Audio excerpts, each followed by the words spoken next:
நண்பர்களே, ஒரு நாடு இருக்குது, அங்கே ரிஸ்க் எடுக்கிறது, மகிழ்ச்சியாக இருப்பது, அற்புதமான டூரிஸ்ட் இடங்கள், அரிய அழகு, விசித்திரமான விஷயங்கள் எல்லாமே ஒரு பண்டிகை போல எப்போதும் நடந்து கொண்டே இருக்கும்.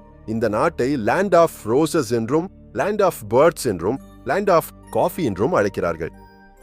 இங்கு ஒரு தனித்துவமான இனம் உள்ளது. அவர்கள் அரசு விதிக்கும் விதிமுறைகளையோ சட்டங்களையோ எதையும் பின்பற்றுவதில்லை. இன்னும் ஒரு பகுதி உள்ளது, அங்கு ஆண்கள் செல்வது முற்றிலும் தடை செய்யப்பட்டுள்ளது. ஏன் அப்படின்னு நீங்கள் யோசிக்கிறீங்களா? இதுதான் அந்த நாடு. இங்கிருந்து தான் மானுடத்துக்கு அடித்தளம் போடப்பட்டது. பொருளாதார ரீதியாக ஏழை நாடுதான் என்றாலும் 4 திசைகளிலும் மகிழ்ச்சியை பொழிந்து கொண்டே இருக்கிறது. இங்கு பிளாஸ்டிக் பைகளை பயன்படுத்தினால் சிறை தண்டனை கூட விழலாம். ஆனால் சமலிங்க உறவுகளை இன்னும் பாவமா பார்க்கிறார்கள். நண்பர்களே, நம்ம பேசுறது கென்யா நாட்டை பத்தி தான். ஆனால் வீடியோவை தொடங்குறதுக்கு முன் நமது சேனலை நீங்கள் முதல் முறையா பார்க்கிறீங்க அப்படின்னால் சப்ஸ்கிரைப் செய்யுங்கள், பெல் ஐகானை அழுத்துங்க. அப்போது எல்லா வீடியோக்களும் மிஸ் ஆகாம உங்களுக்கு நோட்டிபிகேஷன் வரும். நண்பர்களே, கிழக்கு ஆப்பிரிக்காவில் ஒரு அரிய நாடு கென்யா. இதை அதிகாரப்பூர்வமாக ரிப்பப்ளிக் ஆஃப் கென்யா என்றும் அழைக்கிறார்கள்.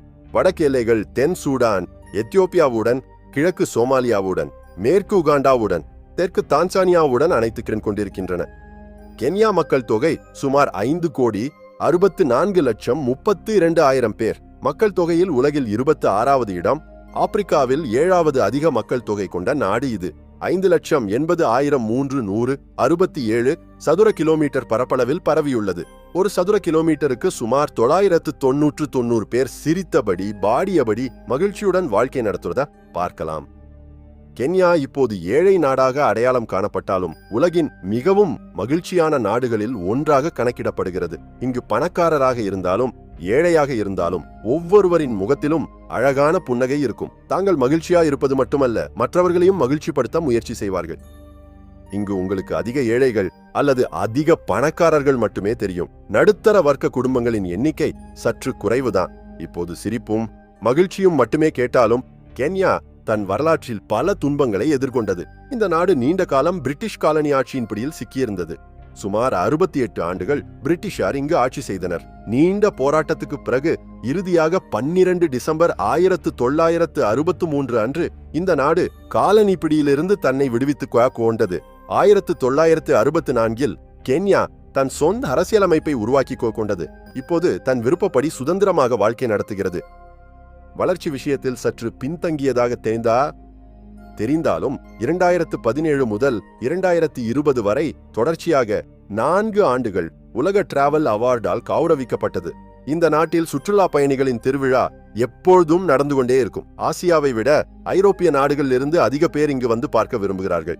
காரணம் வெறும் இயற்கை அழகு மட்டுமல்ல, இங்குள்ள பெண்களும் முக்கிய காரணம். அவர்கள் டஸ்கி பியூட்டிகளின் பொக்கிஷம். கருமையான நிறம், கோதுமை நிற கண்கள், மனதை கவரும் புன்னகை, எந்த இளைஞனும் தன் இதயத்தை இழக்கும் அழகு. கென்யா பெண்கள் மிகவும் நட்பானவர்கள், எளிய இயல்புடையவர்கள். உள்ளூர் வாசிகளாக இருந்தாலும் சுற்றுலா பயணிகளாக இருந்தாலும் ஒவ்வொருவருடனும் நட்பு கொள்வார்கள். மனமாற யோசனையுடன் அன்புடன் பேசினால் போதும். கென்யா ஆண்களுக்கு சொர்க்கம் போன்றது. ஏனென்றால் ஒரு ஆண் தனக்கு வேண்டிய அளவு மனைவிகளை மனம் முடித்து கொள்ளலாம். ஆம், ஒரு நபர் 1, 2, 3, 4 எத்தனை வேண்டுமானாலும் மனைவிகளை வைத்துக் கொள்ளலாம். முதல் மனைவிகள் எதிர்ப்பு தெரிவிக்க மாட்டார்கள். இன்னும் இந்த நாட்டில் கல்யாணத்துக்கு பரிசு கொடுக்கும் வழக்கம் உள்ளது. ஆனால் அதுல சற்று ட்விஸ்ட் இருக்குது. பல இடங்களில் திருமணம் செய்யும் போது பெண் தரப்பிலிருந்து ஆணுக்கு கார், பைக் போன்ற பரிசுகள் தருவார்கள். ஆனால் கென்யாவில் ஆணின் மேல்தான் பரிசு சுமை விழும். ஆண் பெண்ணுக்கு 10 மாடுகளை தான் தர வேண்டும். யாராவது பணக்காரராக இருந்தால் மாடுகளுடன் எருமைகள், ஒட்டகங்களையும் தரலாம். இப்படிப்பட்ட ஒரு சுவாரஸ்யமான கதை அமெரிக்க முன்னாள் அதிபர் பராக் ஒபாமாவுடன் தொடர்புடையது. கென்யாவில் ஒரு வழக்கறிஞர் பராக் ஒபாமாவுக்கு 50 மாடுகள், 70 ஆடுகள், 30 வெள்ளாடுகள் தருகிறேன் என்று சொல்லி பதிலுக்கு ஒபாமாவின் மகள் கையை கேட்டார். விதி கதவை திறக்கவில்லை என்றாலும் இந்த செய்தி பெரிதும் வைரலானது. உங்களுக்கு தெரியுமா கென்யாவுக்கு இந்த பேர் எப்படி வந்தது? கென்யாவில் மவுண்ட் கென்யா என்ற உயரமான சிகரம் உள்ளது. ஆப்பிரிக்காவில் 2வது உயரமான சிகரம் இது. இதன் உயரம் சுமார் 5190 மீட்டர்கள். இந்த சிகரத்தின் பெயராலேயே நாட்டுக்கும் பெயர் வந்தது. கென்யா மனித வரலாற்றில் மிகவும் சிறப்பானது. பல வரலாற்று ஆசிரியர்கள் இங்கிருந்துதான் மனித நாகரிகம் தொடங்கியது என்று சொல்கிறார்கள். ஏனால் இங்குதான் மிக பழங்கால மனிதர்களின் கருவிகள் கிடைத்துள்ளன. கென்யாவில் இன்னும் பல விஷயங்கள் உள்ளன. வாலண்டைன் டேக்கு கொடுக்கும் ரோஜாக்களின் உற்பத்தியில் கென்யா உலகில் 4வது இடத்தில் உள்ளது. இங்குள்ள ரோஜாக்கள் மிக அழகாகவும் உயர்தரத்திலும் இருக்கும். அவை கென்யாவுக்கு வாசனை மட்டுமல்ல, நல்ல வருமானத்தையும் தருகின்றன. அதேபோல் காஃபியும் வருமானத்தில் முக்கிய பங்கு வகிக்கிறது. கென்யா பெரிய அளவில் காஃபியை ஏற்றுமதி செய்கிறது. இந்த நாட்டின் பொருளாதாரத்துக்கு சுற்றுலா, வெப்பமண்டல பழங்கள், பெட்ரோலியம், போக்குவரத்து, உள்கட்டமைப்பு, உற்பத்தி, விவசாயம் போன்ற பல்வேறு துறைகள் வலுவான ஆதரவு தருகின்றன. சுற்றுலா பயணிகளும் வருமானத்துக்கு நல்ல உதவியாக இருக்கிறார்கள். ஆனால் இங்கு அரசு போக்குவரத்து வசதி எதுவும் இருக்காது. ஒரு இடத்திலிருந்து இன்னொரு இடத்துக்கு செல்ல வேண்டுமானால் வேன்களை நம்ப வேண்டும். அந்த சிறிய சிறிய வேன்களில் சுமார் 19 பேரை அடுக்கடுக்காக அமர்த்துவார்கள். இது மிகவும் ஆச்சரியமான விஷயம் இல்லையா? கென்யா எழுத்தறிவு விகிதம் சுமார் 82% உள்ளது. இது மற்ற ஆப்பிரிக்க நாடுகளுடன் ஒப்பிடும்போது மிகவும் சிறப்பானது. இதற்கு காரணம் இங்குள்ள அரசு நாட்டை வளர்ச்சி பாதையில் நடத்துகிறது. குழந்தைகளின் கல்வியில் சிறப்பு கவனம் செலுத்துகிறது. அதனால் அடிப்படை கல்வியை முழுமையாக இலவசமாக்கியுள்ளது. 6 முதல் 14 வயது வரை கல்வி கட்டாயம். அதற்கு பிறகு குழந்தைகள் விருப்பப்படி மேலும் படிக்கலாம் அல்லது ஏதேனும் திறன் கற்றுக்கொள்ளலாம். இந்த நாடு விசித்திரமான விஷயங்களின் சொர்க்கம். இங்குள்ள மிக விசித்திரமான கிராமம் ஓமோஜா ஆவாசோ. இங்கு ஆண்கள் வருவது முற்றிலும் தடை. இந்த சிறிய கிராமம் பெண்களுக்கு மட்டும் வாழ்விடம் சுற்றுவதற்கு அனுமதி அளிக்கிறது. இதை 15 பெண்கள் கட்டியுள்ளனர். பிரிட்டிஷார் அவர்களுடன் மிக கொடூரமாக நடந்து கொண்டதால் அவர்கள் ஒவ்வொருவராக ஒரு தனி கிராமத்தை 1990 கட்டினர். இப்போது எந்த பொண்ணாவது தன் கணவனுடன் பிரச்சனை எதிர்கொண்டால், விவாகரத்து செய்தால் அல்லது ஏதேனும் அநீதி, பாலியல் வன்கொடுமை எதிர்கொண்டால் இந்த கிராமத்துக்கு வந்து வாழ்கிறாள். இங்கு பெண்கள் தங்கள் குழந்தைகளையும் வைத்துக் கொள்ளலாம். ஆனால் மகன் 18 வயது நிறைவடைந்த பிறகு வெளியே அனுப்ப வேண்டும். கென்யா தன் மசாய் பழங்குடி மக்களுக்காகவும் பிரசித்தி பெற்றுள்ளது. இந்த பழங்குடியினர் வெளிமக்களிடமிருந்து தொலைவில் வாழ்கின்றனர். அவங்களுக்கு வேறு ஒரு உலகம் உள்ளது. அங்கு அரசு உத்தரவுகள் நடைபெறாது, சட்டங்களையும் பின்பற்றுவதில்லை. இந்த பழங்குடிக்கு தலைவர் பெரியவர்கள் ஒருவர் இருப்பார். அவர் அனைவரையும் வழி நடத்துவார். அவர்கள் மகிழ்ச்சியுடன் காட்டில் தொலைவில வாழ்க்கை நடத்துகிறார்கள். இந்த பழங்குடியில் இன்னும் பெண்களை ஆண்களை விட குறைவாக பார்க்கிறார்கள்.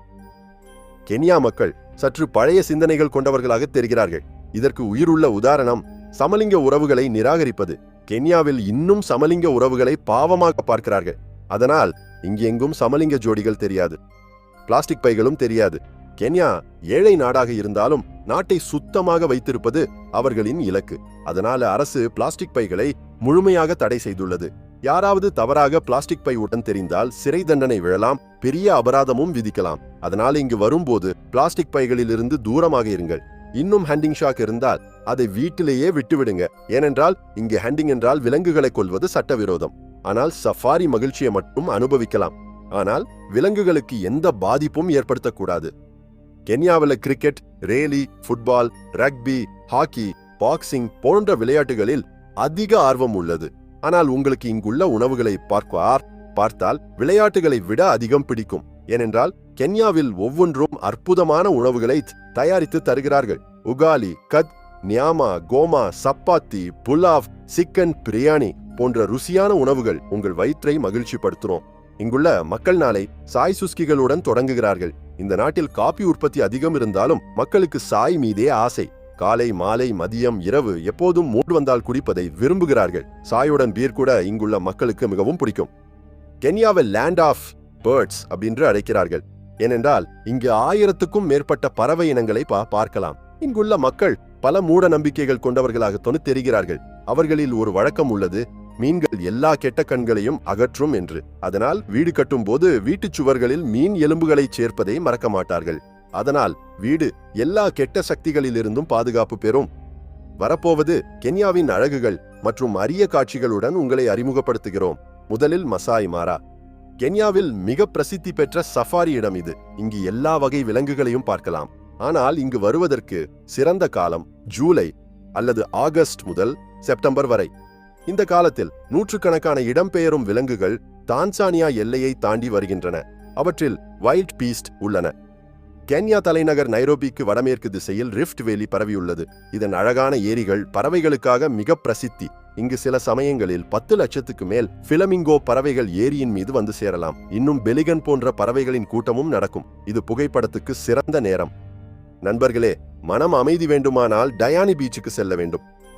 தொலைவு வரை பரவிய வெள்ளை மணல், அசைந்து கொண்டிருக்கும் தென்னை மரக் கூட்டங்கள், கோரல் ரீஃபுகளால் நிறைந்த இந்த பீச் வேறு அமைதியையும் பிரசாந்தத்தையும் தருகிறது. சுற்றியுள்ள அடர்த்தியான காடுகள் சூழலை இன்னும் மனதை கவரும் வகையில் ஆக்குகின்றன. கென்யா நாடு உங்களுக்கு மிகவும் பிடிச்சு போகும். ஏனால் இங்குள்ள மக்கள் உங்க விருந்தோம்பலுக்கு தயாராகி இருப்பார்கள்.